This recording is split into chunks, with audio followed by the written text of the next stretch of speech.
Alhamdulillahilladzi nahmaduhu wa nasta'inuhu wa nastaghfiruh wa na'udzu billahi min syururi anfusina wa min sayyiati a'malina may yahdihillahu fala mudhillalah wa may yudlil fala hadiyalah. Asyhadu an la ilaha illallah wahdahu la syarikalah iyyahu na'budu wa iyyahu nasta'in. Asyhadu anna Muhammadan abduhu wa rasuluh la nabiyya ba'dah al-mab'utsu fina rahmatan lil alamin. Allahumma salli wa sallim ala hadzal nabiyil karim sayyidina wa habibina wa maulana wa syafi'ina Muhammad sallallahu alaihi wasallam wa ala alihi wa ashabihi ajma'in wa man tabi'ahum bi ihsanin ila yaumiddin. Amma ba'du, ya ma'syaral muslimin, usikum wa nafsi bi taqwallah faqad fazal muttaqun. Qala Allah ta'ala fil Qur'anil Karim, a'udzu billahi minasy syaithanir rajim. Bismillahirrahmanirrahim. Ya ayyuhalladzina amanu taqullaha haqqa tuqatih wa la tamutunna illa wa antum muslimun. Shadaqallahul azim. Kaum bapak sidang jamaah Jumat rahimakumullah, puji syukur kita sampaikan kepada Allah Subhanahu wa taala atas segala rahmat, nikmat, hidayah dan inayah yang beliau berikan kepada kita, dan kita selalu berharap hal itu tidak pernah putus dalam kehidupan kita sampai kemudian kelak. Salawat dan salam kita kirimkan bagi junjungan umat Nabi Muhammad sallallahu alaihi wasallam sebagai suri tauladan kita untuk kebahagiaan dunia dan juga untuk mendapatkan kebahagiaan di akhirat kemudian. Pada kesempatan ini kita akan bicarakan tentang sifat-sifat hamba Allah. Untuk lebih mudahnya diulang dan dilihat dan diperhatikan, terdapat dalam surat Al-Furqan ayat yang ke-63 sampai kepada ayat 77.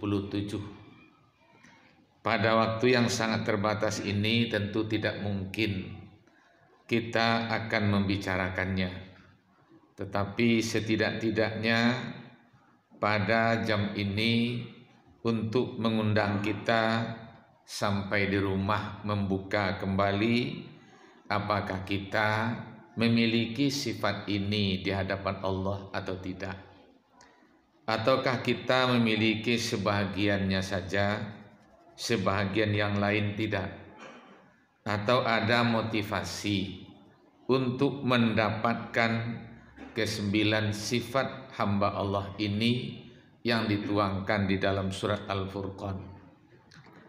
Kita tahu bahwa Al-Furqan itu ada yang menyebutnya sebagai nama dari Al-Quran, dan ada juga yang menerjemahkannya sebagai sikap yang harus diambil oleh orang mukmin untuk membedakan diri daripada orang yang tidak mukmin. Yang pertama dikatakan Allah, wa ibadur rahman alladzina yamshuna 'alal ardi hauna wa idza khatabahumul jahiluna qalu salama. Yang dianggap Allah termasuk kategori hambanya atau hamba Rahman itu yang punya sifat pertama, berjalan di muka bumi ini dengan rendah hati. Bahasa kita rendah hati tentu sudah dapat dipahami, tidak ada kecongkakan, tidak ada kesombongan. Kesombongan karena memiliki harta, kedudukan dan pangkat itu tidak ada. Dan kemudian kecongkakan atau kesombongan yang lahir karena ketidaktahuan dengan diri, sehingga dia juga tidak bisa tampil baik, juga tidak ada. Berarti hauna di sini rendah hati. Tidak memiliki kesombongan, kendati kaya, kendati punya jabatan, kendati punya pangkat, kendati orang terpandang dan terhormat, dia tetap rendah hati. Dan juga kalau dia tidak memiliki itu, dia juga tidak congkak dan tidak sombong. Dia dapat menyesuaikan dirinya dengan kondisi pribadinya. Orang Minang menyebutnya, jangan sampai bersifat congkak itu seperti cupak anyui. Dan juga jangan sampai memiliki sifat sombong seperti kacang lupa karena dengan kulitnya. Orang Minang mengkiaskan kehidupan ini penuh dengan benda-benda saja. Ada yang dikiaskan kepada hewan, ketika sifatnya itu tidak terpuji dalam arti berbagai bentuk kekasaran, dan ada juga yang disifatkan kepada benda-benda ketika sifat itu harus dijauhi. Maka kalau orang Minang menyebutnya alam takambang jadi guru, itu adalah termasuk ayat-ayat kauniyah. Artinya orang Minang bisa berguru kepada alam semesta ini. Lebih mengutamakan pemandang dengan penuh saksamanya agar bisa mengambil ibarat dari tumbuh-tumbuhan, hewan, benda padat, air mengalir, dan segala macam suara yang berdesing di muka bumi ini. Nah, makanya yamsuna alal ardi hauna, rendah hati, cara berjalan tidak menyinggung orang lain. Dan kemudian kita dapat melihat cerita-cerita orang Minang tentang orang berjalan yang tidak rendah hati itu. Dan yang kedua, wa iza khatabahumul jahiluna qalu salama. Ketika dia dicaci oleh orang-orang yang bodoh, dia tetap menyampaikan dan menyambutnya dengan ucapan selamat. Artinya dia tetap mendoakan agar orang itu diberi petunjuk keselamatan.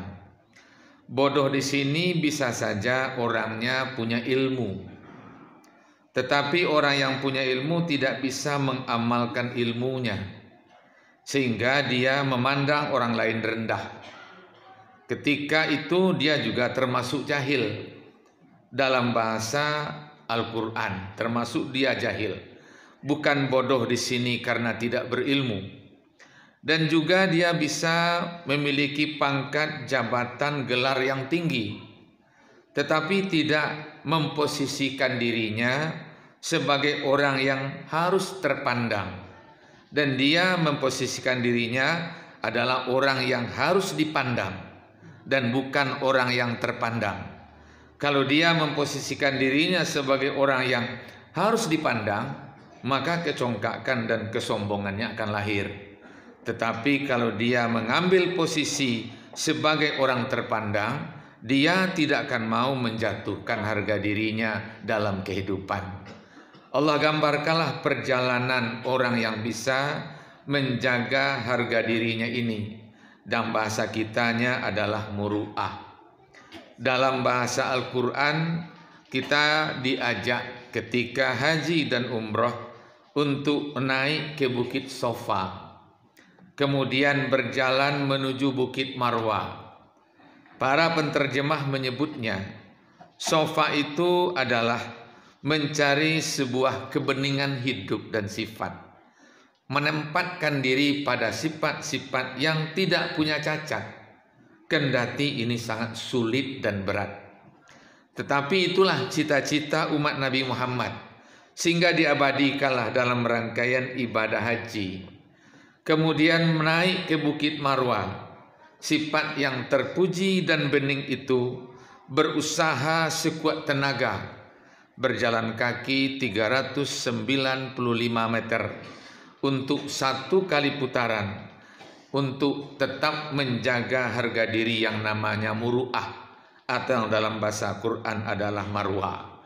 Oleh sebab itu kita bisa melihat bahwa jahil di sini bukan saja orang tidak berilmu, tetapi adalah orang-orang yang tidak bisa menempatkan dirinya sebagai orang hamba Allah atau ciptaan Allah di muka bumi ini. Kalau kita temukan yang demikian, banyak contoh-contoh yang disampaikan oleh guru kita, ustadz kita, cara Nabi membalasnya, cara Ali membalasnya. Kalau Nabi membalasnya mungkin sudah sama-sama kita dengar dari ustadz kita. Tapi ketika Ali membalasnya sangat unik. Ketika orang mencaci Ali, Ali berkata, "Ya Allah, lindungi aku dari cacian orang ini. Jadikan aku sebaliknya terpuji di sisimu." Dan jika Ali disanjung oleh orang, "Ya Allah, lebihkan kemuliaan itu terhadap diriku. Dan yang aku tahu, sanjungan itu hanya milikmu saja, bukan milik aku." Nah, oleh sebab itu dilanjutkan kepada yang keduanya, "Ya Allah, tunjukkan saudaraku ini dan masukkan ke tempat keselamatan." Inilah yang disuruh oleh Al-Quran pada ayat ke-63 untuk memiliki sebuah sifat di muka bumi ini. Kenapa harus ada sifat ini di dalam diri kita? Karena ini merupakan awal bencana. Ketika orang sudah berada dalam kesombongan, maka getaran negatif akan terundang dan tertarik di alam ini. Sombong itu bisa lupa dengan Tuhan, bisa lupa dengan nikmat Tuhan, bisa tidak patuh kepada Tuhan. Ketika itu Allah katakan, sebenarnya kalau aku ingin mengganti generasi, melihat kesombongan ini tidak begitu sulit bagiku. Aku suruh mereka untuk taat, mereka lari dari jalanku. Tidak begitu sulit untuk mengganti generasi mereka. Oleh sebab itu kita dapat melihat, kalau kita kaitkan dengan alam hari ini, mengapa nyanyi Ebit GAD itu hari ini semakin nyata. Orang berkata bahwa alam tidak bersahabat dengan kita, tapi sebenarnya ada dinding-dinding dan pondasi-pondasi serta tiangnya yang telah kita runtuh. Kita tahu bahwa di dalam Al-Quran dinyatakan semua makhluk di muka bumi ini, termasuk bumi dan langit, itu bertasbih kepada Allah dengan caranya masing-masing yang diajarkan Allah.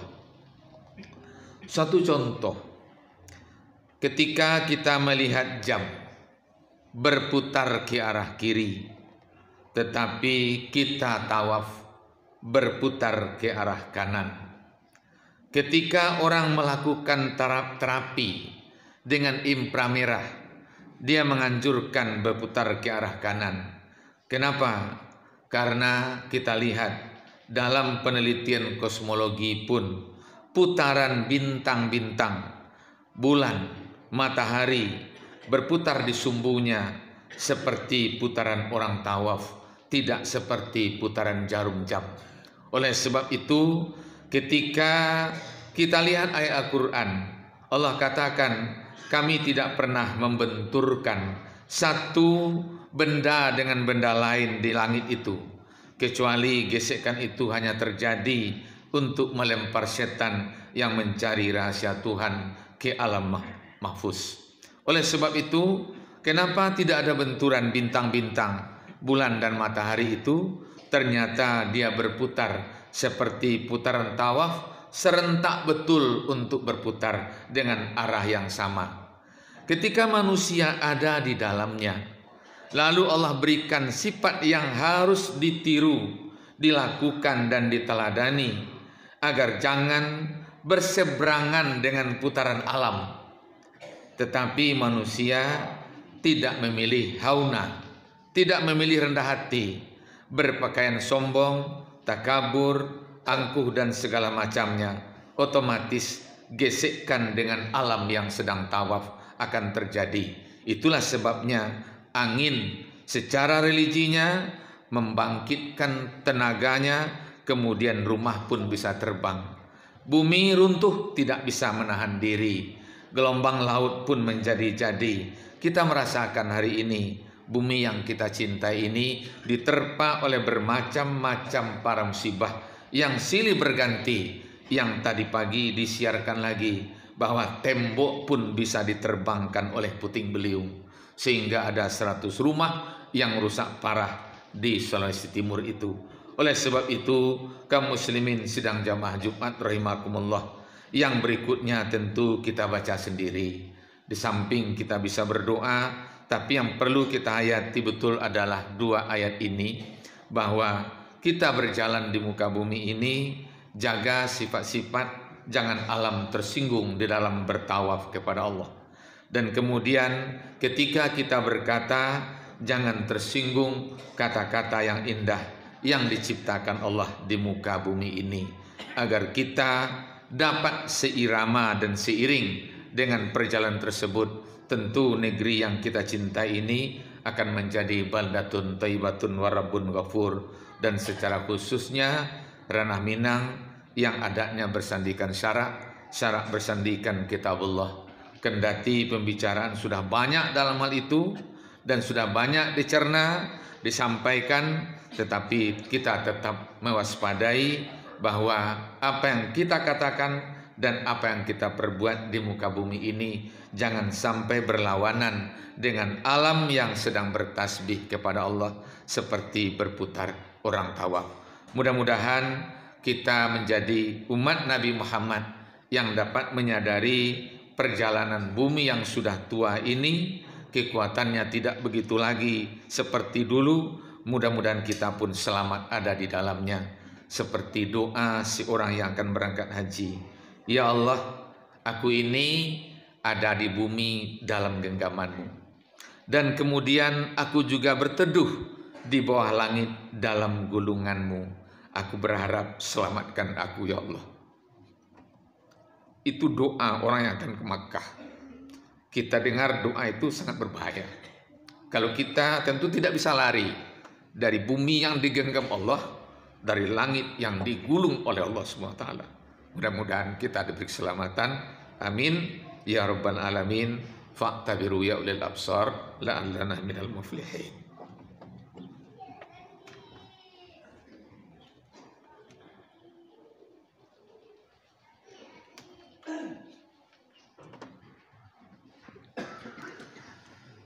Alhamdulillahirabbil alamin. Asyhadu an la ilaha illallah wa la syarikalah. Asyhadu anna Muhammadan abduhu wa rasuluhu la nabiyya ba'dah. Allahumma shalli wa sallim ala sayyidil mursalin Muhammad sallallahu alaihi wasallam wa ala alihi wa ashabihi ajmain wa man tabi'ahum bi ihsanin ila yaumiddin. Amma ba'du ya ma'syaral muslimin, usikum wa nafsi bi taqwallah faqad fazal muttaqun. Qala Allah Ta'ala fil Qur'anil Karim, a'udzu billahi minasyaitonir rajim. Bismillahirrahmanirrahim. Wal 'asri innal insana lafi khusrin illa alladzina amanu wa amilus shalihat wa tawassaw bil haqqi wa tawassaw bis sabr. Shadaqallahul azim. Innallaha malaikatahu yusholluna 'alan nabi ya ayyuhalladzina amanu shallu 'alaihi wa sallimu taslima. Allahumma shalli 'ala Muhammad wa 'ala ali Muhammad kama shallaita 'ala Ibrahim wa 'ala ali Ibrahim wa barik 'ala Muhammad wa 'ala ali Muhammad kama barakta 'ala Ibrahim wa 'ala ali Ibrahim fil alamin innaka Hamidum Majid. Allahumma fil lil mu'minina wal mu'minat wal muslimina wal muslimat al ahya'i minhum wal amwat innaka sami'un qaribun mujibud da'awat. Amin ya qadiyal hajat. Allahumma fir lana dzunubana wa liwalidaina warhamhuma kama rabbayana shaghira wa li ikhwanina wa li akhawatina wa li ajdadina wa li jaddatina wa li ahlina birahmatika ya mujibas sailin. Allahumma ahdina wa qaumana bi hidayatil Qur'an wa barik lana ya Allah bi barakatil Qur'an warhamna ya Allah bi hurmatil Qur'an wa nawwir qulubana ya Allah bi nuril Qur'an wa zayyinhu fi qulubina ya rabbal alamin. Rabbana atina fid dunya hasanah wa fil akhirati hasanatan wa qina azabannar wa adkhilnal jannata ma'al abrar ya aziz ya ghaffar ya rabbal alamin. Ibadallah, innallaha ya'muru bil 'adli wal ihsan wa ita'izil qurba wa yanha 'anil fahsya'i wal munkari wal baghi ya'izukum la'allakum tadhakkarun. Fadhkurullahal azima yazkurkum washkuruhu ala ni'amihi yazidukum wa la zikrullahi akbar. Aqimus shalah.